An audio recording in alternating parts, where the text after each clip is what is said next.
Hello प्यारे बच्चों। मैं आपको बायोलॉजी और केमिस्ट्री में लगभग आप मान के चलो कि 50,000 से ज़्यादा एमसीक्यू दे दूंगा इस चैनल पे। और गारंटी के साथ कह रहा हूँ, एक भी क्वेश्चन एग्ज़ाम में बाहर नहीं जाएगा। ठीक है, एक भी क्वेश्चन एग्ज़ाम में बाहर नहीं जाना। आप प्लीज़ इस चैनल को शेयर कर देना, सब्सक्राइब कर देना और वीडियो को लाइक कर देना। ठीक है, तो वीडियो स्टार्ट करते हैं अब से। तो बच्चों, फर्स्ट क्वेश्चन है, सभी क्वेश्चन इंपॉर्टेंट है। ठीक है, तो ये ध्यान में रखना, सभी क्वेश्चन इंपॉर्टेंट क्वेश्चन है। तो फर्स्ट क्वेश्चन देखते हैं, फर्स्ट क्वेश्चन से शुरू करते हैं इसके। तो फर्स्ट क्वेश्चन में दे रखा है, read the following statement carefully. हमको केयरफुली इनको रीड करना है। तो फर्स्ट स्टेटमेंट देखते हैं, filiform apparatus play an important role in guiding the pollen tube into synergid cell. तो क्या होता है कि जो आप देख सकते हो कि जो पोलन ट्यूब होती है, सॉरी एक मिनट, हाँ, पोलन ट्यूब होती है। ठीक है, इस तरीके से जो एम्ब्रियो सेक होता है उसमें एक सेल्स होती है और एक सेल के दोनों तरफ सिनरिस्ट सेल्स होती है। इन सेल के अंदर एक फिंगर लाइक स्ट्रक्चर होती है जो कि पोलन ट्यूब को गाइड करती है और एम्ब्रियो सेक में इंटर करने के लिए। ठीक है, तो ये स्टेटमेंट बिल्कुल सही है। जो फिलीफ्रम apparatus है वो इम्पोर्टेंट रोल प्ले करता है पोलन ट्यूब को एम्ब्रियो सेक के अंदर ले जाने में। ठीक है, या फिर सिनरिच सेल के अंदर ले जाने में। ठीक है, तो ये दोनों ये स्टेटमेंट बिल्कुल सही स्टेटमेंट है। सेकंड स्टेटमेंट दे रखा है इसके अंदर, two mitotic division are require, दो माइटोटिक डिवीजन की रिक्वायर होगी for the formation of mature female gametophyte in a typical angiosperm. तो मैच्योर फीमेल गेमेटोफाइट के फॉर्मेशन के लिए दो म्योटिक डिवीजन की रिक्वायरमेंट होगी। तो दो की नहीं होगी। आप इसके अंदर देख सकते हो क्या होता है कि ये जो मेगा स्पोर टेट्राड बनता है, इनमें से एक मेगा स्पोर तो फंक्शनली होता है और बाकी तीन डिस्ट्रॉय हो जाते हैं। ठीक है, उसके बाद में आप देख सकते हो ये मेगा स्पोर में एक माइटोसिस यहाँ ही होगा, दूसरा यहाँ होगा और तीसरा यहाँ होगा। इसलिए 8 न्यूक्लियस वाली स्टेज बनती है। तो 3 माइटोसिस होता है। ठीक है, 3 बार माइटोसिस होगा। तो इसको आप ऐसे भी कर सकते हो। चलो मैं आपको ऐसे बता देता हूँ कि ये मेगा स्पोर है, इसके अंदर माइटोसिस होगा। पहली बार तो 2 न्यूक्लियाई बनेगा। ठीक है, तो एक बार माइटोसिस यहाँ होगा, फिर दूसरी बार होगा तो 4 बनेगा, 1 2 3 4। फिर तीसरी बार होगा तो कितने बनेंगे, 1 2 3 4 5 6 7 8, 8 बनेंगे। ठीक है, तो 3 बार माइटोसिस हो रहा है इसके अंदर। कितनी बार हो रहा है बच्चों, 3 बार माइटोसिस होगा। जबकि मेल गेमेटोफाइट का फॉर्मेशन करते हैं तब 2 बार माइटोसिस होता है। लेकिन फीमेल गेमेटोफाइट का फॉर्मेशन करना है हमको तो 3 बार माइटोसिस होगा। तो ये स्टेटमेंट रॉन्ग हो जाएगा। उसके बाद में नेक्स्ट देखते हैं, the terminal end of the filament of stamen is attach to the thalamus. तो ये स्टेटमेंट देखते हैं, इसके अंदर क्या दे रखा है कि जो स्टेमन के जो फिलामेंट का जो टर्मिनल एंड होता है वो थैलेमस से जुड़ा हुआ होता है। तो टर्मिनल एंड नहीं जुड़ा हुआ था, कौन सा जुड़ा हुआ होता है, तो ये ध्यान में रखना आप, प्रोक्सिमल प्रोक्सिमल प्रोक्सिमल एंड जुड़ा हुआ होता है थैलेमस के साथ। तो ये स्टेटमेंट भी रॉन्ग हो जाएगा। उसके बाद में नेक्स्ट देखते हैं, नेक्स्ट में दे रखा है, the mega spore represent the mail gametophyte. तो मेगा स्पोर जो होता है वो फीमेल गेमेटोफाइट को रिप्रेजेंट करता है, मेल गेमेटोफाइट को नहीं करता है। यहाँ मेगा स्पोर दे रखा है तो ये फीमेल गेमेटोफाइट को रिप्रेजेंट करेगा, ना कि मेल गेमेटोफाइट को। तो ये स्टेटमेंट भी रॉन्ग होगा। ठीक है, तो कितने स्टेटमेंट रॉन्ग है इसके अंदर, इनकरेक्ट पूछा है तो कितने इनकरेक्ट है, 3। तो कौन सा ऑप्शन हो जाएगा, लास्ट वाला ऑप्शन हो जाएगा। ठीक है, नेक्स्ट क्वेश्चन देखते हैं। नेक्स्ट क्वेश्चन में दे रखा है, the read of the following statement carefully. तो ये भी स्टेटमेंट बेस्ड क्वेश्चन है। इसके अंदर फर्स्ट ऑप्शन में दे रखा है, autogamy not require synchrony in pollen release and stigma. क्या होता है कि ऑटोगेमी कब होगी, तो आपको पता होना चाहिए ऑटोगेमी कब होगी। ऑटोगेमी ये एक तरीका सेल्फ पोलिनेशन होता है। ठीक है, इसके ये तभी होगी जब मेल एंड का जो पोलन ग्रेन एंड फीमेल की जो स्टिग्मा है वो सेम टाइम पर पोलन ग्रेन रिलीज हो और सेम टाइम पर ही जो स्टिग्मा है वो मेच्योर हो, तब इसके अंदर ऑटोगेमी होगी। और इस कंडीशन को क्या बोलते हैं, टाइम अगर सेम होगा तो इनको सिंक्रोनिक बोलते हैं। ठीक है, तो यहाँ दे रखा है नोट सिंक्रोनिक रिक्वायरमेंट। तो रिक्वायरमेंट होती है सिंक्रोनी की, नोट रिक्वायरमेंट सिंक्रोनी दे रखा है, लेकिन रिक्वायरमेंट तो होती है सिंक्रोनी तो होनी चाहिए, सेम टाइम पे होना चाहिए ये, तभी ऑटोगेमी हो पाएगी, वरना ऑटोगेमी नहीं हो पाएगी। तो ये स्टेटमेंट रॉन्ग है, ठीक है। उसके बाद में नेक्स्ट स्टेटमेंट दे रखा है, इसके अंदर आप देख सकते हो कलिस्टोगेमस फ्लावर आर, यहाँ दे रखा है कलिस्टोगेमस फ्लावर्स आर इनवेरिएबल ऑटोगेमस। इसको देखते हैं कि कलिस्टोगेमस जो फ्लावर होते हैं वो ऑटोगेमस होते हैं, ठीक है। इसका जो फ्लावर है वो ओपन नहीं होता है, तो ये स्टेटमेंट बिल्कुल सही स्टेटमेंट है, ठीक है। तो ये स्टेटमेंट बिल्कुल सही है। उसके बाद में नेक्स्ट देखते हैं जिनेटोगेमी इज फंक्शनली, जो है ये क्रॉस पोलिनेशन होता है, तो फंक्शनली तो क्रॉस पोलिनेशन होगा। जिनेटोगेमी क्या होता है, देखो जिनेटोगेमी को हम समझते हैं, जिनेटोगेमी क्या होता है। तो जिनेटोगेमी इसके अंदर क्या होता है कि एक प्लांट के अंदर ये मेल फ्लावर होता है, उसी प्लांट के अंदर ये फीमेल फ्लावर होता है, ठीक। मेल फ्लावर फीमेल फ्लावर जो वो सेम प्लांट पे होता है, लेकिन इसके अंदर जो मेल फ्लावर होता है, ठीक है, इससे पोलन रिलीज होगा और फीमेल पे जाएगा, और इसमें एजेंट की रिक्वायरमेंट भी होती है, ठीक है।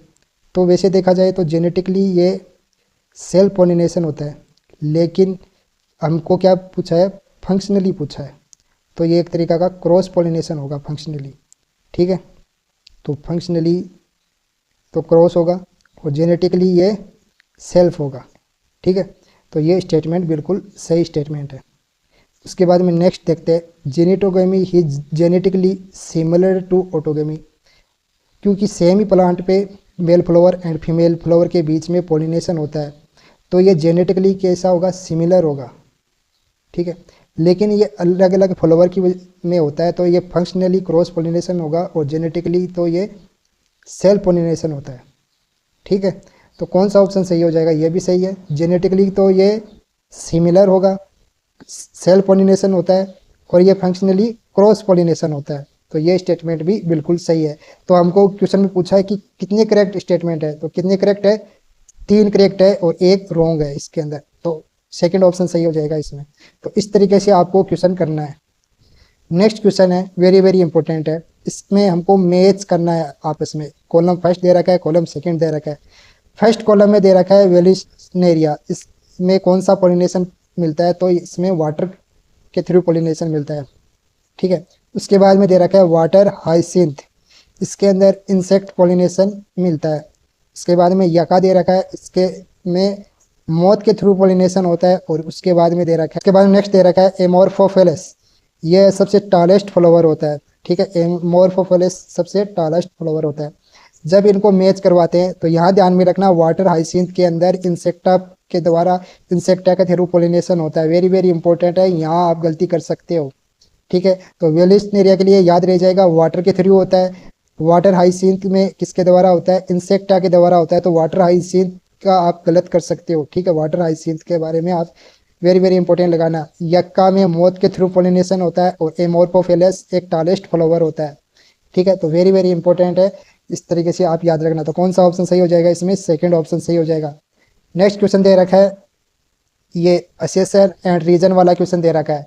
इसके अंदर देखते हैं क्या होता है कि continue self pollination result in inbreeding depression. अगर कंटिन्यू सेल्फ पोलिनेशन होता है तब क्या होता है कि इनब्रीडिंग डिप्रेशन होने लगता है, ठीक है।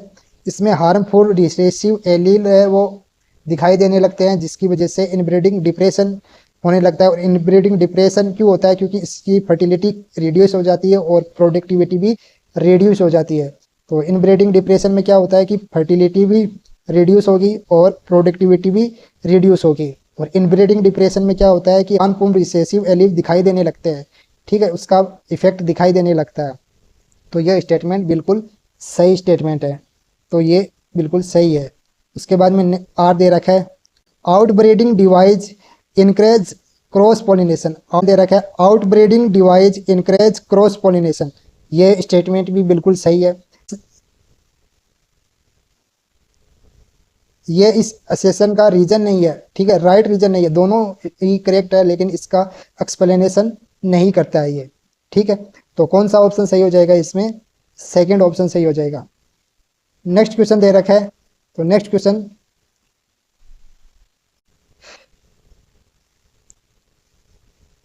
स्टेटमेंट फर्स्ट दे रखा है और स्टेटमेंट सेकंड दे रखा है। स्टेटमेंट फर्स्ट में दे रखा है filiform apparatus present and micropyle part of the synergid guide the enter of pollen tube. क्या होता है कि जो फिलीफॉर्म अपरेटस है ये क्या काम करता है?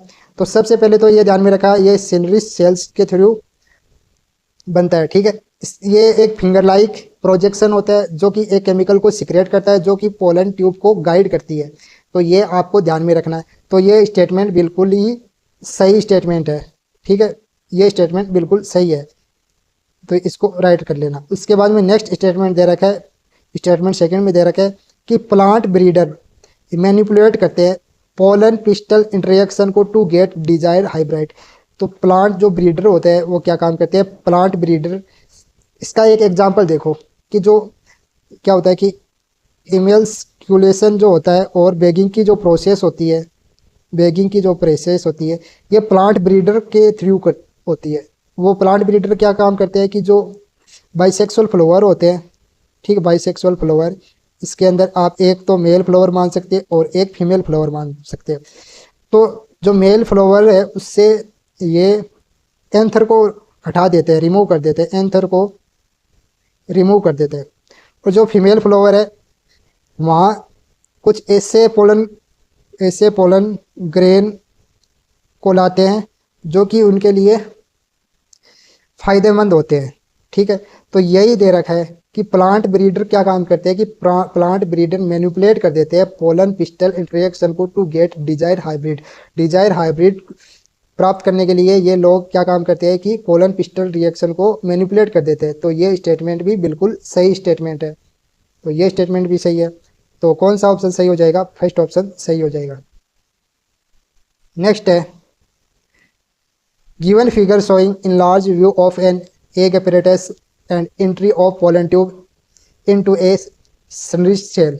इसके अंदर आप देख सकते हो ये सेल्स होती है, ये एक सेल्स होती है और ये सिनरिच सेल्स होती है। इसके इसके अंदर एक फिंगर लाइन प्रोजेक्शन मिलता है, ये फिलीफॉर्म अपरेटस होता है। क्या होता है? फिलीफॉर्म अपरेटस, ठीक है। और ये आप देख सकते हो फिलीफॉर्म अपरेटस का क्या काम रहता है? ये पोलन ट्यूब को गाइड करती है, ठीक है। तो ये ध्यान में रखना। अब इसमें पूछा है कि ABCD क्या है, तो ABCD को बारे में ध्यान में रखना कि A क्या है, B क्या है, C क्या है, ठीक है। तो सबसे पहले दे रखा है A क्या है, तो A जो है वो सेंटर सेल्स है, सेंटर सेल। B क्या है? B एक सेल है, B एक ही न्यूक्लियाई है, ठीक, एक सेल का न्यूक्लियस है, एक सेल का न्यूक्लियस। C प्लाज्मा मेम्ब्रेन है और D दे रखा है, D कौन सी सेल है? तो ये सिनरिच सेल है, ठीक है। और यहाँ ये फिलीफॉर्म अपरेटस है और ये पोलन ट्यूब है, ठीक है, इसके बारे में ध्यान में रखना। और ये पोलर न्यूक्लियाई है, पोलर न्यूक्लियाई, ठीक है। जब इसको मैच करते हैं तो कौन सा ऑप्शन सही हो जाएगा? इसके अंदर सेकंड ऑप्शन सही हो जाएगा, ठीक है। कौन सा ऑप्शन सही हो जाएगा? सेकंड ऑप्शन सही हो जाएगा। नेक्स्ट क्वेश्चन है, next question the only type of pollination in which during pollination bring genetically different type of pollen grain to the stigma। तो इस क्वेश्चन को देखते हैं कि क्या होता है कि जेनेटिकली डिफरेंट पूछा है हमको। तो जेनेटिकली डिफरेंट, तो जीनिटोगेमी ये सेम प्लांट में होती है, सेम प्लांट के मेल एंड फीमेल फ्लावर, ठीक है, सेम प्लांट के male flower and female flower, male flower and female flower. तो ये जेनेटिकली तो सेम होगी लेकिन फंक्शनली ये डिफरेंट होगी, ठीक है। ऑटोगेमी, ये ऑटोगेमी भी सेम प्लांट में होता है और ये बाइसेक्सुअल प्लांट फ्लावर में होता है, तो सेम फ्लावर के अंदर ही होता है। तो ये जेनेटिकली भी सेम होगी और फंक्शनली भी सेम होगी। उसके बाद में जीनोगेमी दे रखी है। जीनोगेमी में क्या होता है कि अलग अलग प्लांट में जो मेल फ्लावर है, मेल फ्लावर एंड उसके अंदर फीमेल फ्लावर है, ये फीमेल फ्लावर है। तो ये प्लांट सेम नहीं है, प्लांट सेम नहीं है तो ये जेनेटिकली भी डिफरेंट होगा और फंक्शनली भी डिफरेंट होगा, ठीक है। तो कौन सा ऑप्शन सही हो जाएगा इसमें? इसके अंदर सेकंड ऑप्शन सही हो जाएगा क्योंकि जेनेटिकली भी डिफरेंट पूछा है हमको, ठीक है। नेक्स्ट देखते हैं, विच of the following is correct for wind pollination. Wind pollination के लिए हमको करेक्ट बताना है। तो आपको पता होना चाहिए जो विंड पॉलिनेशन होता है उसके अंदर जो पोलन ग्रेन होता है वो लाइट होते हैं यानी हल्के होते हैं, ठीक है, और नॉन स्टिकी होते हैं। यहाँ स्टिकी दे रखा है तो ये गलत हो जाएगा, क्या होगा? नॉन स्टिकी, नॉन स्टिकी, तो ये रॉन्ग हो जाएगा।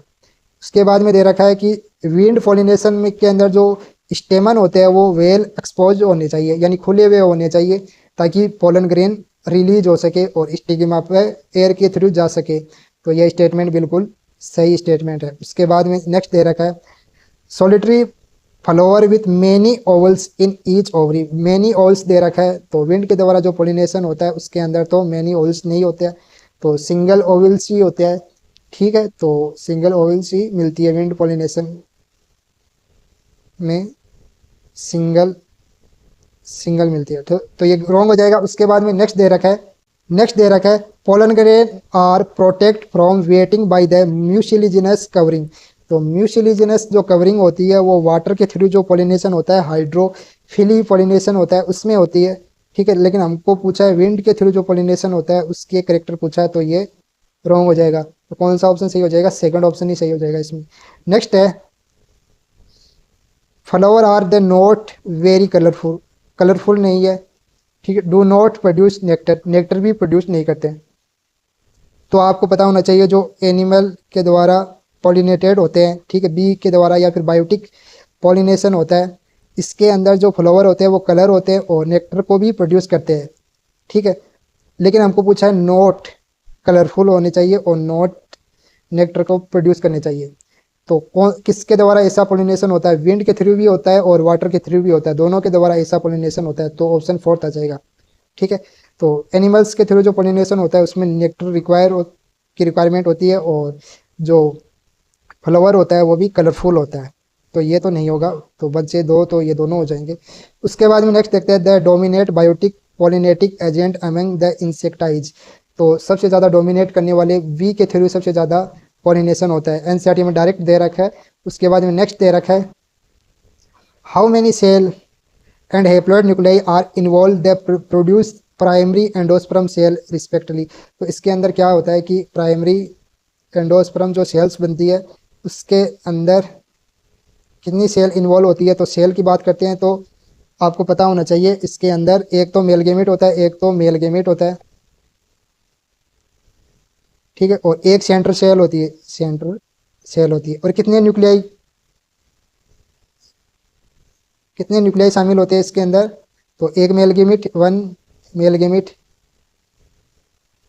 ठीक है, और टू पोलर न्यूक्लियाई, क्योंकि सेंट्रल सेल के अंदर दो पोलर न्यूक्लियाई होते हैं। ठीक है, तो वन तो ये हो गया, प्लस में टू हो गया, यानी थ्री तो न्यूक्लियाई होगी। और सेल कितनी होगी? वन ये हो गया और वन ये हो गया, यानी टू सेल थ्री न्यूक्लियाई। ठीक है, यहाँ दे रखा है सेल एंड हैप्लॉइड न्यूक्लियाई पूछा है, तो सेल टू हो जाएगी और न्यूक्लियाई थ्री हो जाएगा। तो कौन सा ऑप्शन सही हो जाएगा इसमें? फोर्थ ऑप्शन सही हो जाएगा। ठीक है, नेक्स्ट क्वेश्चन है if the female parent produce unisexual flower there is. अगर फीमेल ही यूनिसेक्सुअल फ्लावर प्रोड्यूस करने लगे, ठीक है, तो किसकी नीड नहीं होती है? तो इमेस्क्यूलेशन की नीड नहीं होती है। ठीक है, इमेस्क्यूलेशन की नीड नहीं होती है, क्योंकि ये होता है बाइसेक्सुअल जो फ्लावर होता है उनके अंदर होता है, और ये इसके अंदर क्या होता है कि एंथर को रिमूव किया जाता है। ठीक है, तो किसकी रिक्वायरमेंट नहीं होगी? तो सेकंड ऑप्शन सही हो जाएगा, इसकी नीड नहीं होगी। नेक्स्ट देखते हैं how many haploid nuclei are involve in the double fertilisation. Double fertilisation में कितने हैप्लॉइड न्यूक्लियाई इन्वॉल्व रहते हैं? तो सिनगेमी होता है तब male gamete and female gamete, यानी दो न्यूक्लियाई शामिल होता है। ठीक है, male gamete and female gamete. उसके बाद में ट्रिपल फ्यूजन होता है, ट्रिपल फ्यूजन।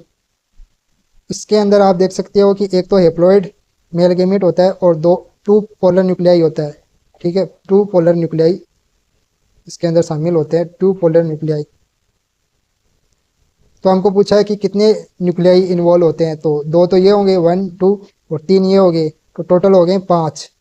ठीक है, डबल फर्टिलाइजेशन में सिनगेमी और ट्रिपल फ्यूजन दोनों शामिल होते हैं डबल फर्टिलाइजेशन में। ठीक है, तो ये क्वेश्चन इस तरीके से हो जाएगा। नेक्स्ट देखते हैं a phenomenon called apomixis is found in some angiosperm particularly in. Apomixis आपके सिलेबस में नहीं है, लेकिन एनटीए ने अपने मॉक टेस्ट में इसको ऐड कर रखा है, इसलिए इस क्वेश्चन को मैंने यहाँ दिया है। ठीक है। तो एनटीए कई बार मॉक टेस्ट देता है, प्रोवाइड करवाता है, सिंपल पेपर प्रोवाइड करवाता है, उसके अंदर ये सब जो डिलीटेड सिलेबस के एक दो क्वेश्चन वो दे रखे हैं, ठीक है। तो हर पेपर में उस लगभग 5 से लेकर 6 एमसीक्यू ऐसे हैं जो कि डिलीटेड सिलेबस में, इसलिए मैंने दे रखे। आप इसको डायरेक्ट भी याद कर सकते हो। एपोमिक्सिस किस में होता है, ग्रास फैमिली में होता है या फिर एस्ट्रेसी फैमिली में होता है, ठीक है। इसको बस डायरेक्ट याद कर लो।